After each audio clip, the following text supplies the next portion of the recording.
Hello guys, welcome to my YouTube channel. তো আজকে চলে এসেছি একটা নতুন ভিডিও নিয়ে। তো আজকের ভিডিওটা হলো যে বিষয়ে, সেটা আমাদের শুরু হয়ে গেছে আজ থেকেই রমজান মাস। তো আজকেই প্রথম রমজান। রমজান তো রোজা রেখেছি। তো এই রোজাতে মানে সন্ধ্যা হয়ে গেছে, এবারে ইফতার করব।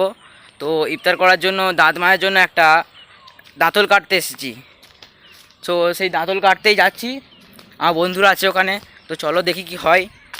দাঁতল ওখানে কাটছে আমার বন্ধুরা। তো একটা করে দাঁতল প্রয়োজন, আর আমাকে কিছু কাকিমা এরা সব বললো যে একটা দুটো দাঁতল কেটে নিয়ে আসবি। তো ওই জন্য যাচ্ছি আমি দাঁতল কাটতে। ওরা ওখানে দাঁতল কাটছে, চলো আমি এখানে যাই একবার দেখি কি হয়। পুকুরের পাশে যে বটগাছটা আছে, ওই বটগাছটা থেকে কাটতে গেছে মনে হচ্ছে, যাই দেখি যে ওখানে কাটছে মনে হচ্ছে।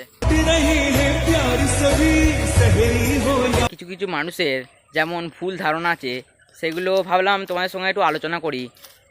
তো যেমন চুল কাটা, নখ কাটা, তারপর ভুলে কিছু খেয়ে নেওয়া, তারপর মাথায় তেল মাখা, তো এগুলো মুসলিম ধর্মে করা যাবে রোজা রাখা অবস্থায়।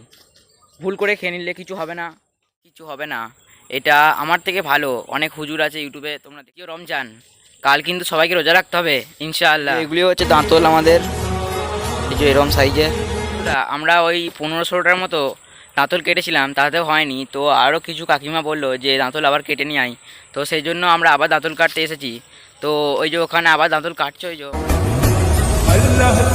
তো মসজিদের মাইকে হেঁকে দিয়েছে, আর 15 মিনিট আছে ইফতার করতে। তো চলো আমরা ইফতার করতে যাই। দাঁতল কাটা শেষ এবং আমরা বাড়ি যাচ্ছি এবারে। চলো, আর মাত্র 15 মিনিট আছে ইফতার করতে। বন্ধুরা, আজ এখানে ভিডিওটা শেষ করছি তাহলে। তো ভিডিওটা যদি ভালো লাগে তাহলে ভিডিওটা কিন্তু লাইক করো এবং একটি আলহামদুলিল্লাহ লিখে কমেন্ট করো। আর যদি ভালো লাগে ভিডিওটা, তাহলে আমার চ্যানেল এসে কিন্তু চ্যানেলটা সাবস্ক্রাইব করে দিও। তো চলো বাড়ি যাই তাহলে। তো কাল দ্বিতীয় রমজান, সবাই দ্বিতীয় রমজান রাখবো ইনশাআল্লাহ।